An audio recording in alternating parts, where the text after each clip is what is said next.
ఈరోజు విబిజి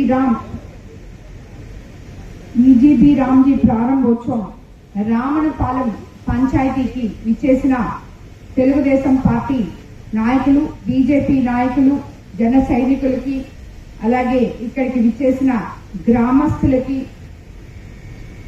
అధికారులకి అందరికీ కూడా ధన్యవాదాలు తెలుపుకుంటున్నాను. ఇది ఒక గొప్ప కార్యక్రమం. ఎన్నో విధ్వంసాలకు లోనైన ప్రభుత్వం నుంచి సంక్షేమం, అభివృద్ధి పదంగా నడుచుకుంటూ ఆర్థిక ఇబ్బందుల్ని ఎదుర్కొంటూ నడుచుకుంటూ ఇప్పటి వరకు 2 సంవత్సరాలు మన ముఖ్యమంత్రి చంద్రబాబు నాయుడు గారు అయిన తర్వాత డబుల్ ఇంజన్ సర్కార్ మోడీ గారి సహకారంతో, అలాగే పల్లెల్ని పట్టణాలుగా చూడడం కళలు మాత్రమే కాదు, అది నిరూపించాలి అని ఒకే ఒక్క ధ్యేయంతో పనిచేస్తున్న ఉప ముఖ్యమంత్రి పవన్ కళ్యాణ్ గారు, వీళ్ళందరూ కలిసి ఈరోజు ఈ విబిజి రామ్జీ ప్రారంభం చేశారు. అలాగే మనం కూడా ఇక్కడ ప్రారంభోత్సవం చేసుకోవడం జరిగింది.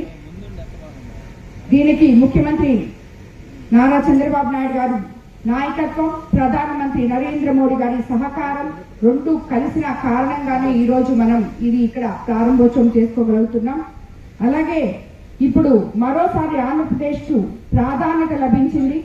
Viksit Bharat guarantee for Rozgar and Ajeevika mission Gramin VBG Ramji పథకం జాతీయ స్థాయి అధికారిక ప్రారంభోత్సవానికి మన రాష్ట్రాన్ని ప్రభుత్వం ఎంపిక చేసింది. కేంద్ర ప్రభుత్వం ఇంతకు ముందు ఉన్న పేరు మార్చి విబిజి రామ్జీ ప్రారంభోత్సవం చేసింది. నిన్నటి వరకు ఆ పథకాన్ని మనం అమలు చేసుకోవడం జరిగింది. ఈ రోజు నుంచి ఈ కొత్త పథకంలోకి అడుగు పెడుతున్నాం. ఈ రోజు ముఖ్యమంత్రి గారు మీకందరికీ తెలుసు, తిరుపతి జిల్లా ఓబులవారిపల్లిలో ఇది ప్రారంభోత్సవం చేయడం జరిగింది. సెంట్రల్ మినిస్టర్ గారితో కలిసి, చౌహాన్ గారితో, పవన్ కళ్యాణ్ గారితో కలిసి గ్రామాల్లో సరైన ఉపాధి లేక ఇబ్బందులు పడుతున్న ప్రజల కోసం ఈ పథకం రూపొందించారనేది మీకు అందరికీ కూడా తెలుసు. వ్యవసాయ పనులకు ఇబ్బందులు లేకుండా వరి నాట్లు, పంట కోత సమయంలో 60 రోజుల పని విరామం కూడా కల్పించారు. అలాగే గ్రామీణ పేదలకు ఏటా 125 రోజులు ఉపాధి కల్పిస్తారు. జీవనోపాధి భద్రత, గ్రామీణ ప్రజలకు ఆదాయ కల్పన, మౌలిక సదుపాయాలు, అభివృద్ధి, గ్రామీణ ప్రాంతాల్లో అభివృద్ధి వేగవంతం చేయడం ఒక్కటే ఈ పథకం యొక్క ముఖ్య ఉద్దేశం, లక్ష్యం అని చెప్పి మీకు అందరికీ, ఇక్కడున్న వాళ్ళకందరికీ తెలుసు. ఎందుకంటే గత 2 సంవత్సరాలుగా దీనివల్ల మన కాన్స్టిట్యున్సీలో కూడా చాలా మంది లబ్ధి పొందున్నారని చెప్పి నేను అనుకుంటున్నాను. అలాగే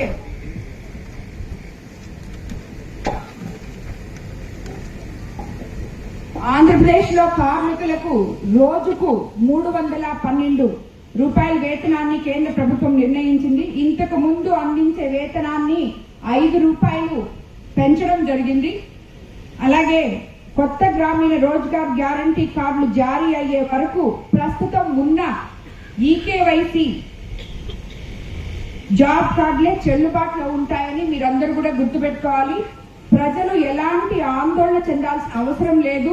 జాబ్ కార్డులు లేని కార్మికులు గ్రామ పంచాయతీలో నమోదు చేసుకోవాలి. అది నమోదు చేసుకుంటే సరిపోతుంది. మీరేమి మాకు లేవు, మాది అయిపోయింది అని చెప్పి ఎవరు టెన్షన్ పడద్దని కూడా మీకు అందరికీ నేను తెలియజేసుకుంటున్నాను. పనులు పూర్తయిన 15 రోజుల లోపలే వేతనాలు కూడా చెల్లిస్తారు.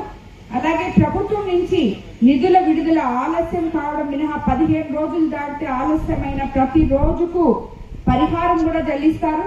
ఈ పథకంలో నిధులకు కేంద్రం 60% అలాగే ఈ కొత్త పథకం అమలుకు ఏటా 1,51,282 కోట్లు ఖర్చు చేస్తున్నారు.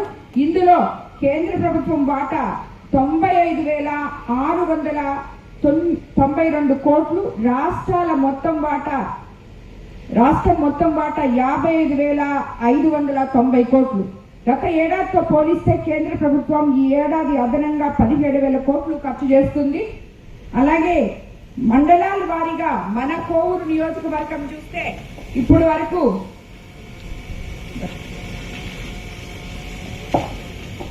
ఇప్పుడు వరకు బుచ్చిలో 5,199 మందికి 5,81,00,000 ఇవ్వడం జరిగింది. కోవూరులో 2,922 మందికి 4,71,00,000 ఇవ్వడం జరిగింది. ఇందుకూరుపేటలో 7,103 మందికి 8,27,00,000 ఇవ్వడం జరిగింది. కొడవలూరులో 5,703 మందికి 7,75,00,000 ఇవ్వడం జరిగింది. ఇడవలూరు మండలంలో 7,993 మందికి 5,73,00,000 ఇవ్వడం జరిగింది. మొత్తం 28,919 మందికి 32,29,00,000 వ్యయం అవుతుంది. సో ఇదంతా కూడా ఆల్రెడీ మనం ఇచ్చేయడం జరిగింది. కాబట్టి ఎన్నో ఇబ్బందులు ఉన్నప్పటికీ ఆర్థిక వ్యవస్థ అస్తవ్యస్తంగా ఉండి రాజధాని లేనటువంటి రాష్ట్రంగా మిగిలిపోవాల్సిన మనకి ఈరోజు మన ముఖ్యమంత్రి చంద్రబాబు నాయుడు గారు అధికారంలోకి వచ్చిన తర్వాత డబుల్ ఇంజన్ సర్కార్ వల్ల కనీసం గ్రామీణ ఉపాధి పనులు చేసుకునే గ్రామస్తులకి వాళ్ళకి ఆర్థిక ఆలంబన ఇవ్వడానికి ఈ పథకం ఎంతో గొప్పగా పనిచేస్తుందని చెప్పి మీకు అందరికీ నేను తెలియజేసుకుంటూ, ప్రతి ఒక్కరూ ఇందాక చెప్పాము, ఎవరు కూడా ఆ జాబ్ కార్డులు పాత అయిపోయాయని చెప్పి వరి అవ్వద్దు. కొత్త కార్డులు కావాల్సి ఉంటే మీరు అప్లై చేసుకోండి. అవి వచ్చేదాకా కూడా ఈ పాత కార్డులే పనిచేస్తాయి.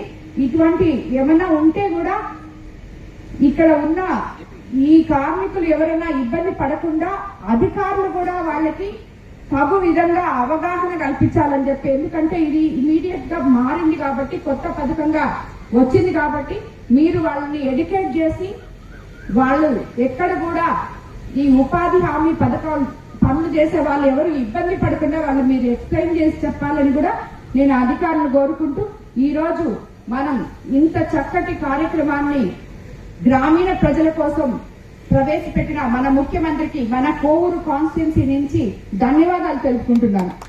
అందరికీ ధన్యవాదాలు.